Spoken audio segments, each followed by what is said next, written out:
जय Hind friend, India और pride में आप सभी का स्वागत है। फ्रेंड्स, यहाँ पे देखिए UGC net paper first teaching aptitude से रिलेटेड क्वेश्चन को हम सॉल्व करें और आज जो हमारा टॉपिक है वो है टीचिंग सपोर्ट सिस्टम। उम्मीद है कि प्रीवियस के सारे लेक्चर आपने देखे होंगे और आपकी अंडरस्टैंडिंग भी बिल्ड हो गई होगी सब्जेक्ट को लेके। और अगर आपने शुरुआत से वीडियोज नहीं देखे होंगे तो डेफिनेटली आपको समझने में बहुत परेशानी हो रही होगी। तो हम तो आपको यही रिकमेंड करेंगे कि शुरू में जो जिस तरीके से हमने बताया कि इस सब्जेक्ट को आपको ये यूनिट कैसे खत्म करना, कैसे पढ़ना है, फिर एक-एक करके हमने लेक्चर को समझाया, पहले वहाँ से देखिए।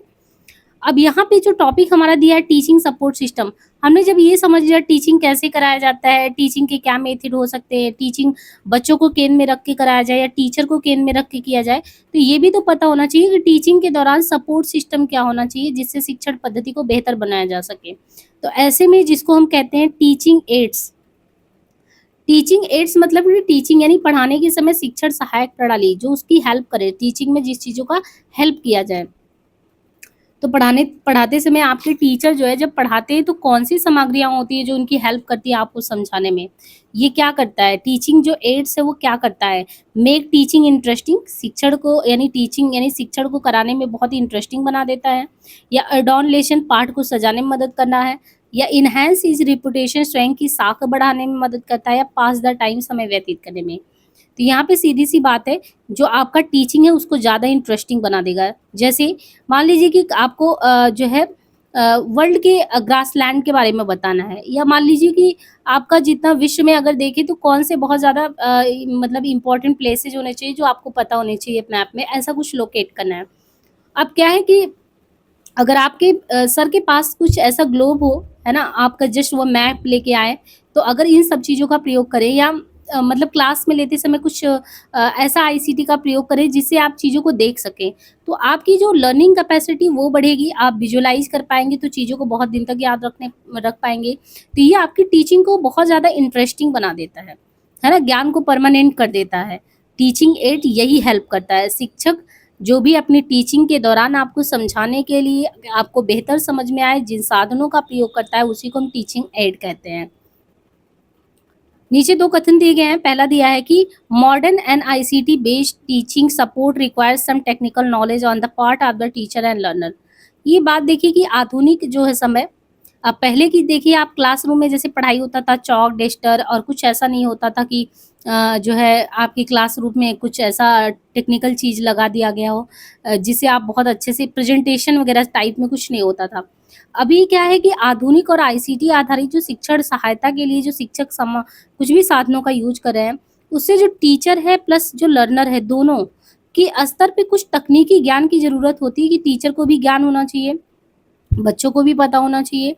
दूसरा कह रहा है कि शिक्षक और लर्नर यानी जो टीचर है और लर्नर है दोनों को अलग-अलग जो सहायक सामग्री है, उपकरण है और तकनीकों के प्रभावकारी ढंग से प्रयोग करने हेतु अभिमुखीकरण करना होगा। अब यहाँ पे कह रहे हैं कि बोथ टीचर्स एंड लर्नर दोनों को प्रोवाइड ओरिएंटेशन, ओरिएंटेशन यानी झुकाव जो है कि अलग-अलग जो सपोर्ट टूल्स हैं, टेक्निकल टूल्स हैं, उनकी तरफ उनके झुकाव को बढ़ाना होगा। तो ये चीज़ पहली बात तो इसने जो कहा है कि अगर टीचर है, लर्नर है, अगर आपको बहुत ही स्मार्ट क्लास में बहुत स्मार्ट तरीके से चीज़ों को सीखना तो आना तो दोनों को चाहिए। बिल्कुल सही बात है और वो आएगा कैसे? जब उनको ट्रेंड किया जाएगा, उनको प्रशिक्षित किया जाएगा। तो आधुनिक समय में आईसीटी आधारित अगर शिक्षण सहायता के लिए शिक्षक और लर्नर दोनों यानी टीचर वर्सेस लर्नर दोनों को थोड़ी बहुत टेक्निकल ज्ञान के नॉलेज होने चाहिए और उसकी तरफ उनको ओरिएंटेड यानी उनकी तरफ झुकाव के लिए उनको क्या है? प्रशिक्षण की अनिवार्यता, उनको ट्रेनिंग ज़रूर देना चाहिए। तो दोनों ही सही है और कथन भी पुष्ट कर रहा है। यहाँ पे दिया है कि लर्नर में निम्नलिखित में से कौन-सी आधार सामग्रियाँ स्किनर और क्राउडर के सिद्धांत पर आधारित अभिग्रमित अनुदेशन की तकनीक का प्रयोग करती हैं। अब जैसे स्किनर के सिद्धांत वगैरह के बारे में बात करें, शुरुआत में हमने कुछ सिद्धांत के बारे में आपसे बात किया था कि ये सब सिद्धांत आपको बहुत ज़्यादा जितने भी शिक्षा शास्त्री हैं, तो बहुत डेप्थ में अगर आप देखें तो जो पेपर आप देते हैं सीटेट का, है ना? तो सीटेट वगैरह के पेपर में ये शिक्षा शास्त्रियों से जो उनके जो भी शिक्षा शास्त्र के क्षेत्र में उन्होंने अपने सिद्धांत दिए हैं, वो मान्य सिद्धांत के क्वेश्चन आते हैं। अब यहाँ पे जैसे स्किनर का जो सिद्धांत है या थॉर्नडाइक का सिद्धांत है, इन सब से क्वेश्चन बन जाता है। अब ये कह रहा है कि लर्निंग के प्रोसेस में जो स्किनर है, क्राउडर है, इन्होंने कोई ऐसा सिद्धांत दिया है, जो सिद्धांत आज के समय में जो प्रोग्राम आपको कोई भी देखते नहीं कि कोई कंप्यूटर में आपने मान लीजिए पेपर देने आप गए, मान लीजिए यूजीसी नेट का पेपर देने गए, तो एक परफेक्ट इंस्ट्रक्शन के साथ आपको बैठना पड़ता है कि पेपर आएगा, उसमें बाकायदा प्रोग्राम किया गया होगा कि हाँ ये क्वेश्चन है, ऐसे करके आप लगाते जाइए। या उसमें मत देखिए, कोई भी आप ऑनलाइन प्लेटफॉर्म पे जाके टेस्ट वगैरह लिखते हैं तो कितने ऑर्गेनाइज्ड वे में चीज़ों को इंस्ट्रक्शन दिया होता है, कोई टीचर नहीं होते, वो अपने आप ही आपसे चीज़ों को पूछता है, करवाता रहता है, फीडबैक भी देता रहता है। तो कह रहे हैं कि इसमें क्या स्किनर और क्राउडर के सिद्धांत को प्रयोग में लाया गया है। तो यहाँ पे देखिए मॉड्यूलर इंस्ट्रक्शनल मटेरियल अनुदेशात्मक सामग्री, दूसरा कह रहे हैं कि ब्रांचिंग प्रोग्राम्स बेस्ड मटेरियल, इसके बाद है लीनियर प्रोग्राम बेस्ड मटेरियल, या स्पेशली प्रिपेयर्ड जो है सप्लीमेंट प्रोग्राम, विशेष रूप से निर्मित पूरक कार्यक्रम, या व्याख्यान की वे रूपरेखाएं जिसमें चिंतन एवं करने जैसे घटक विद्यमान है। यहाँ पे देखिए केवल बी और सी ही कथन सही है। अधिगम यानी लर्निंग में जो स्किनर और क्राउडर इनके सिद्धांत पर आधारित जो अभिगमित अनुदेशन की तकनीकी है वो श्रृंखलाबद्ध है, पहली चीज। दूसरा रेखीय अभिक्रम में भी है। दिया गया है the modality of teaching has to be differentiated from training और instructing in terms of which of the following learning outcome, निम्नलिखित में से किन अधिगम परिणामों के संदर्भ में शिक्षण की पद्धति और प्रशिक्षण अथवा अनुदेशन में अंतर करना होगा।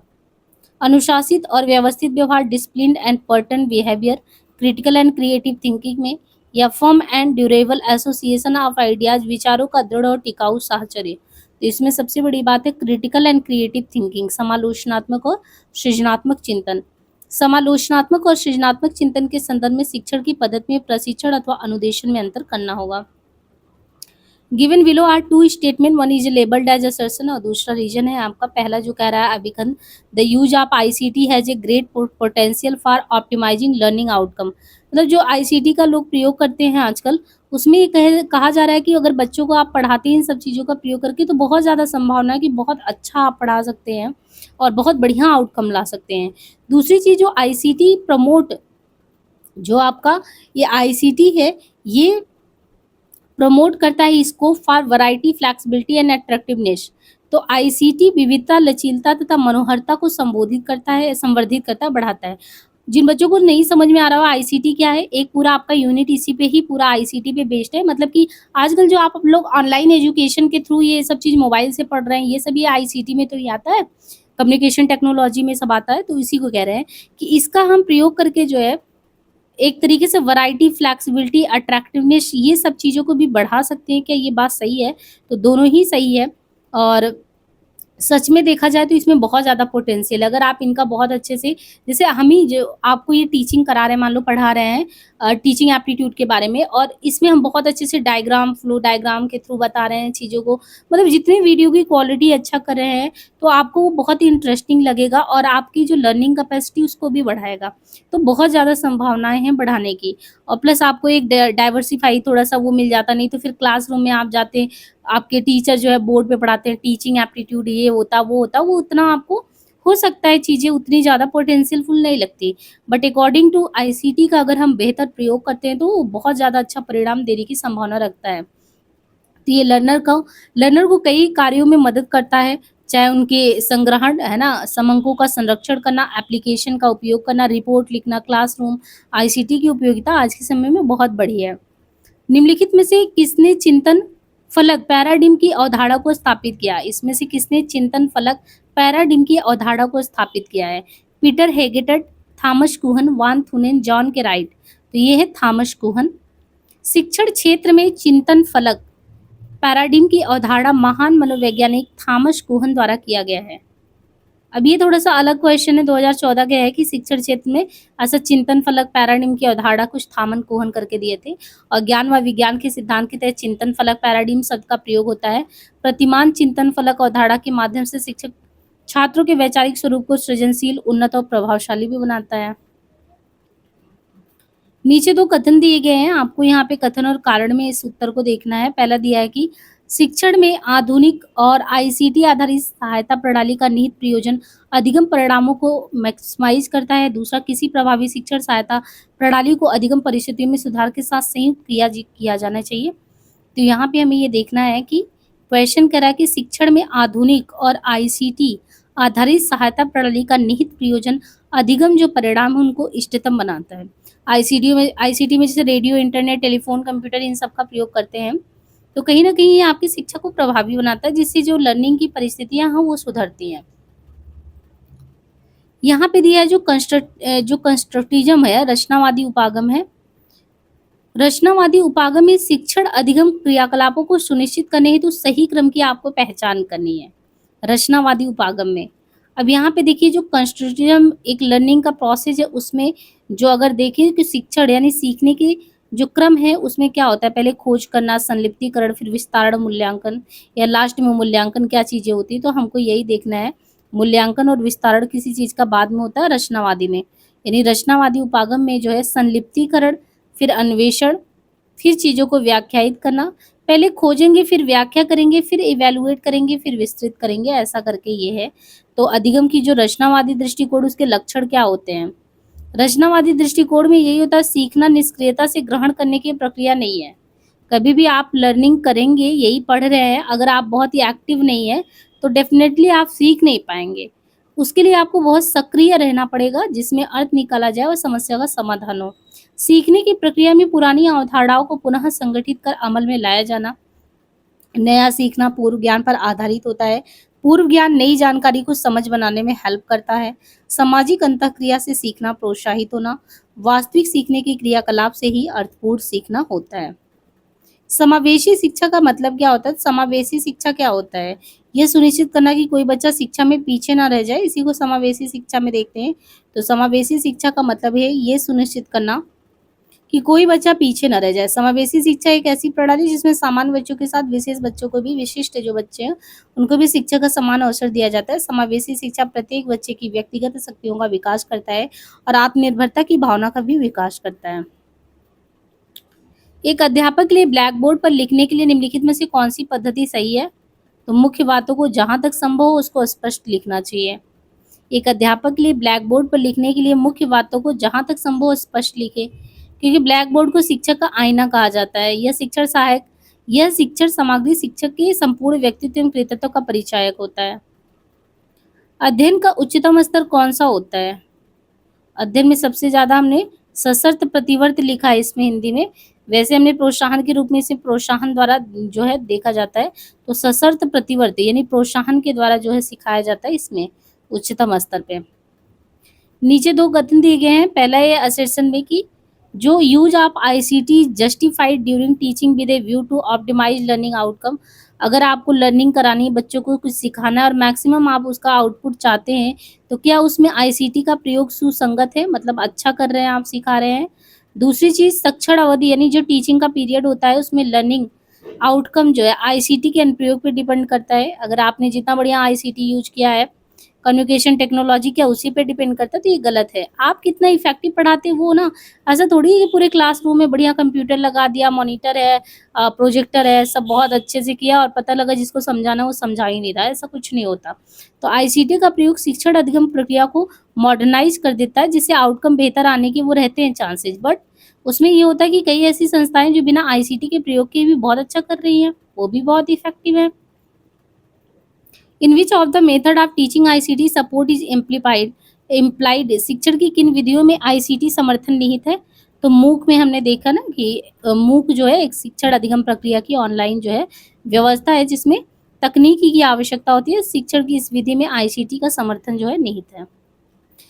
पहला कथन दिया है कि विश्वविद्यालयों में शिक्षण अधिगम कार्यक्रमों का आयोजन करने में आईसीटी के प्रयोग में अधिगम परिणामों को इष्टतम बनाने की क्षमता है। वही क्वेश्चन देखिए घुमा के वही लैंग्वेज बस चेंज कर रहा है। एक तो है कि फॉर्मेटिव असेसमेंट क्या होता है? फॉर्मेटिव मतलब कोई भी चीज़ जब बन के पूरी तरह तैयार हो जाए, तो फॉर्मेटिव असेसमेंट जो है provide support in enhancing the quality of teaching learning session. जो निर्माणात्मक आकलन शिक्षण है वो अधिगम सत्रों की गुणवत्ता बढ़ाने में क्या हेल्प कर सकता है? तो यहाँ पे हमें समझना कि वर्तमान समय में जो आईसीटी है उसके प्रयोग से बेहतर परिणाम प्राप्त हो रहे हैं, ये बात बिल्कुल सही है। और जो रचनात्मक आकलन द्वारा असमानता, अयोग्यता अथवा अन्य समस्याओं के समाधान द्वारा शिक्षण अधिगम प्रक्रिया में उत्तरोत्तर वृद्धि प्रदान करता है। यहाँ पे क्वेश्चन आपको आगे दिया है कि आईसीटी आधारित शिक्षण सहायता प्रणाली में अधिगम परिणामों को इष्टतम बनाने की संभाव्यता होती है, पोटेंशियल। दूसरा, नवीनतम शोध से ये प्रकाश में आया कि सामाजिक सामर्थ्य से संबंधित कारक केवल संज्ञानात्मक प्रज्ञा की तुलना में अधिगम के लिए ज्यादा योगदान करते हैं। यानी recent research have reported that factors relating to social competence contribute more to learning than more cognitive intelligence does। नवीनतम शोधों से यही पता चला कि प्रकाश में ये आया कि सामाजिक यथार्थ सामर्थ्य से संबंधित कारक केवल संज्ञानात्मक प्रज्ञा की तुलना में अधिगम के लिए ज्यादा योगदान करते हैं। अब देखिए दोनों ही कथन सही हैं। आईसीटी आधारित जो शिक्षण सहायक प्रणाली तकनीक की सहायता से अधिगम परिणामों को इष्टतम बनाने में मदद मिला है। आईसीटी के सहयोग से सामाजिक सामर्थ्य से संबंधित कारक केवल संज्ञानात्मक प्रज्ञा की तुलना में अधिगम के लिए अधिक योगदान करते हैं। यहाँ पे सूची 1 को 2 से मिलाना है दिया है। जो है आपको मोड क्रॉस बॉर्डर सप्लाई, इसके बाद है कंजम्पशन अब्रॉड पद्धति विदेश में खपत, इनके अलावा कॉमर्शियल प्रेजेंस पद्धति वाणिज्यिक उपस्थिति या प्राकृतिक व्यक्तियों का आवागमन। तो यहाँ भी हम देखें पद्धति में सीमा पार आपूर्ति, तो आईसीटी के माध्यम से दूरस्थ शिक्षा, आभासी शिक्षा, कॉर्पोरेट प्रशिक्षण आता है। विदेशों में खपत में कोई विद्यार्थी अध्ययन के किसी पाठ्यक्रम डिग्री कार्यक्रम में नामांकन के लिए दूसरे देश जाता है। वाणिज्यिक में भाषा प्रशिक्षण कंपनियां स्थानीय विश्वविद्यालय और सैटेलाइट कैंपस इसमें आते हैं। और प्राकृतिक व्यक्तियों का आवागमन, इसमें विदेशों में अस्थायी आधार पर कार्य कर रहे प्रोफेसर वगैरह जो है, शिक्षक और जो रिसर्चर हैं वो जो है इसमें आते हैं। अब यहाँ से हम जो है नेक्स्ट पार्ट में देखेंगे। कंटिन्यूअस आप वीडियोज को देखते रहिए और लाइक शेयर सब्सक्राइब करना ना भूलें फ्रेंड्स, है ना, ताकि आपको अभी बहुत सारी यूनिट कंप्लीट कराने हैं, एग्जाम बहुत पास में है, तो कंटिन्यू पढ़ते रहें, है ना। प्रोत्साहन के लिए जरूर जो है चैनल पे अपना विश्वास जताएं। धन्यवाद।